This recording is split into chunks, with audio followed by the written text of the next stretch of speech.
जरूरी सूचना है आप सभी स्टूडेंट्स के लिए। स्टडी फॉर सिविल सर्विसेज का Android app Google play store में आ चुका है, उसको प्लीज तुरंत इंस्टॉल कर लीजिए। और अगर आप स्टडी फॉर सिविल सर्विसेज के सिर्फ ऐप से कोई भी कोर्स, कोई भी पीडीएफ परचेस करते हैं तो उसमें अप्लाई कूपन, अगर आप ज्ञान सर जो है आप उसमें अप्लाई करते हैं, ये कूपन कोड है, तो उसमें 20% फीस तुरंत माफ हो जाएगी। मतलब 20% डिस्काउंट तुरंत उसमें लग जाएगा। ज्ञान सर लिखना है, नॉर्मली ज्ञान सर, स्मॉल लेटर में है सब कुछ, कोई स्पेस नहीं, कोई कॉलम नहीं, सिर्फ ज्ञान सर, GYANSIR। इस तरह से अगर कूपन कोड लगाते हैं आप ऐप में बाई करने से पहले, जो अप्लाई कूपन वाले में आता है, तो 20% का डिस्काउंट तुरंत मिलेगा। वीडियो देखिए।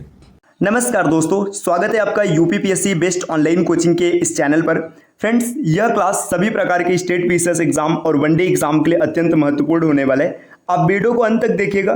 तो चलिए दोस्तों, शुरू करते हैं आज के इस धमाकेदार सेशन को। इसमें हम लोग ज्योग्राफी के टॉप 500 एमसीक्यूज के कुछ प्रश्नों का डिस्कशन करेंगे और ये सीरीज लगातार चलती रहेगी। इसमें हम लोग थोड़े थोड़े प्रश्न करके टोटल 500 ऐसे क्वेश्चन का डिस्कशन करेंगे जो किसी न किसी प्रकार के स्टेट पीसीएस एग्जाम में आए हुए हैं या फिर आने वाले एग्जाम्स के लिए अत्यंत महत्वपूर्ण है। तो आप यूपी पीसीएस की तैयारी कर रहे हैं या फिर आरओ एग्जाम के लिए, बीईओ के लिए, यूपी ट्रिपल एससी के लिए, यह क्लास सभी प्रकार के प्रतियोगी परीक्षाओं के लिए महत्वपूर्ण है। अगर आप टीम के पेड कोर्सेज से जुड़ना चाहते हैं पीसीएस के कंप्लीट प्रिपरेशन के लिए, तो इन दिए गए नंबर पर कॉल या व्हाट्सएप करके टीम के पेड कोर्स से जुड़ने की प्रक्रिया समझ सकते हैं। इसके अतिरिक्त ज्ञान सर का व्हाट्सएप नंबर है, आप यहां से व्हाट्सएप के माध्यम से भी जानकारी प्राप्त कर सकते हैं। आप इन क्यूआर कोड्स को स्कैन करके application study for civil services को इंस्टॉल कर सकते हैं, जहां से आप किसी भी कोर्स को अगर ज्वाइन करते हैं और कोड अप्लाई करते हैं ज्ञान सर, तो आपको अप टू 50% तक का डिस्काउंट मिल सकता है दोस्तों।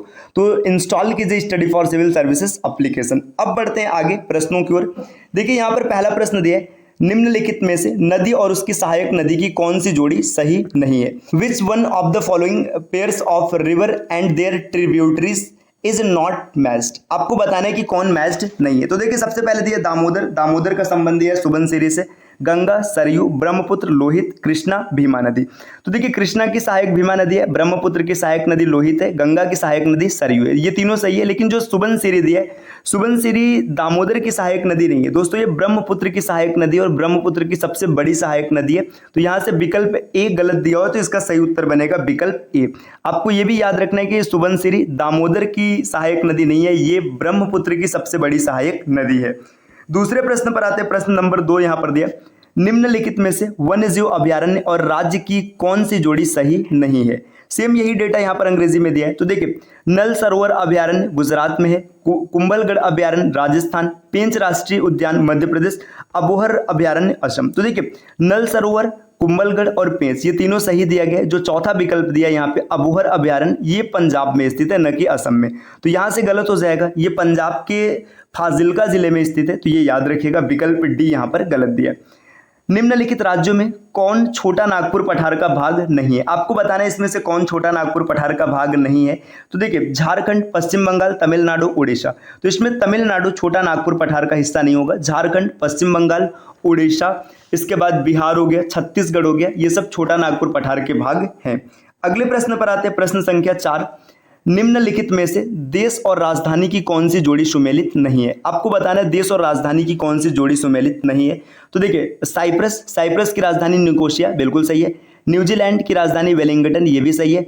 वेनेजुएला की राजधानी दिया है किरिबाती। तो जो किरिबाती है ये वेनेजुएला की राजधानी नहीं होती, वेनेजुएला की राजधानी है कराकस, है ना। तो ये कराकस जो होगा ये बिल्कुल सही उत्तर बनेगा। ये यहाँ पर किरिबाती गलत दिया है, तो इसका सही उत्तर हो जाएगा विकल्प सी। इसके बाद कोलंबिया की राजधानी बोगोटा, बिल्कुल सही दिया है। प्रश्न संख्या 5 है, निम्नलिखित में से किस स्थान को पहले चेरापूंजी कहा जाता था? तो जो सोहरा स्थान है, सोहरा, सोहरा को पहले चेरापूंजी कहा जाता था, तो इसका सही उत्तर होगा विकल्प बी। अगले क्वेश्चन पर आते हैं, क्वेश्चन नंबर 6, सनेक द्वीप स्थित है। जो सनेक द्वीप है ये ब्लैक सागर में स्थित है, तो इसका सही उत्तर हो जाएगा ब्लैक सागर, विकल्प ए। क्वेश्चन नंबर 7 दिया है, दुनिया की सबसे पुरानी गुफा चित्रकला की खोज किस देश में की गई थी? जो सबसे पुरानी गुफा चित्रकला है इसकी खोज दोस्तों इजराइल, जापान, जर्मनी, इंडोनेशिया। तो 4 विकल्पों में से इसका सही उत्तर हो जाएगा इंडोनेशिया। दुनिया की सबसे पुरानी गुफा चित्रकला की खोज इंडोनेशिया में की गई थी। अगले प्रश्न पर आते हैं, प्रश्न नंबर 8 दिया है, निम्नलिखित में से कौन सुमेलित नहीं है? आपको बताना है कौन सुमेलित नहीं है। यहाँ पर मुख्य नदी दिया है और मुख्य नदी की सहायक नदी दिया हुआ है। तो देखिए इसमें पहला दिया गोदावरी वर्धा, गोदावरी की सहायक नदी वर्धा है, बिल्कुल सही है। महानदी पूर्णा, तो ये सस्पेंस पर इसको रोकेगा। कृष्णा कोयना, बिल्कुल सही है। कावेरी काबिनी, ये भी सही है।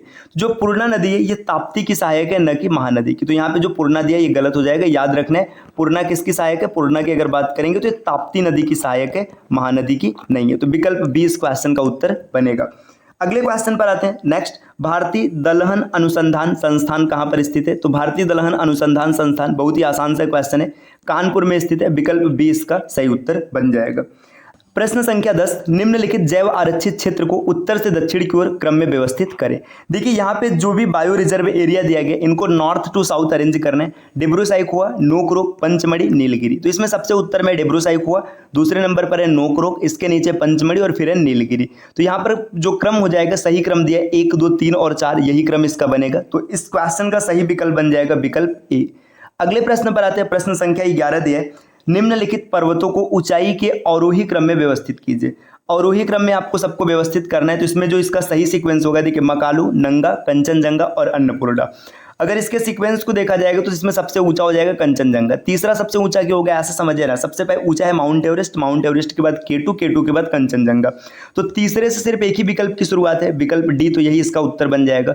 अब आपको पूरा करने की आवश्यकता भी नहीं, लेकिन अगर सीक्वेंस सेट करेंगे तो कंचनजंगा के बाद आएगा मकालू, मकालू के बाद आएगा नंगा पर्वत और फिर लास्ट में आएगा अन्नपूर्णा। ये इसका सही उत्तर बनेगा।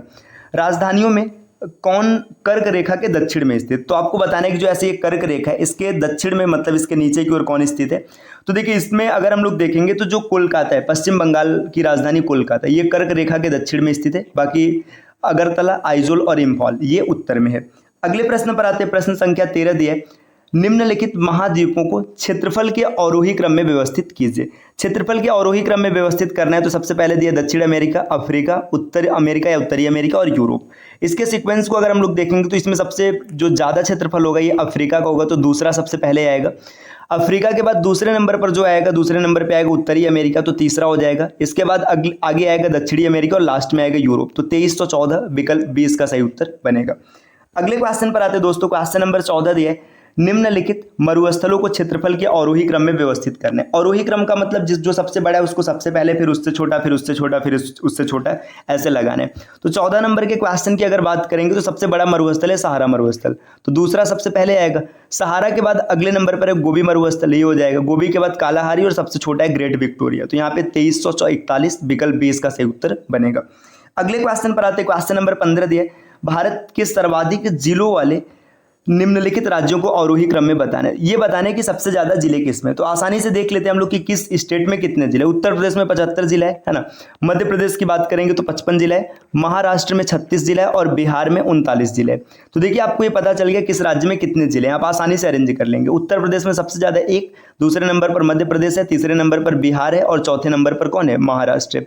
तो 1243 विकल्प बी में दिख रहा है, तो यही इसका उत्तर बनेगा। क्वेश्चन नंबर 16 पर आते हैं। 16 में दिया है, भारत के न्यूनतम जिलों वाले निम्नलिखित राज्यों को आरोही क्रम में लगाइए। आपको अब यहाँ पे आरोही क्रम में लगाना है। सबसे कम जिला होगा उसको रखेंगे, फिर उससे ज़्यादा, फिर उससे ज़्यादा, ऐसे रखना है।